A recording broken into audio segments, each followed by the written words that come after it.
Assalamualaikum warahmatullahi wabarakatuh. Madayaw ug maayo adlaw kaninyong tanan. Magandang araw sa inyong lahat. Ang Semana Santa ay isang sagradong bahagi ng ating pagka-Pilipino. Ito ay panahon ng pagdinilay ng dakilang sakripisyo ng Panginoon. Isang pag-aalay ng sarili na nagpapaalala sa atin na ang tunay na kahulugan ng buhay ay matatagpuan sa paglilingkod sa kapwa. Ang katahimikan ng mga araw na ito ay nagbibigay daan sa tapat na pagsusuri ng ating mga mithiin para sa ating sarili, para sa ating pamilya, at para sa ating bansa. Kinikilala natin ang sakripisyo ng ating mga kababayan, lalo na ang ating mga OFWs sa Middle East.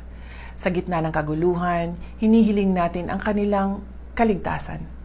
Sila ay mga buhay na halimbawa ng sakripisyo at hinihiling natin ang kapayapaan sa kanilang kinalalagyan.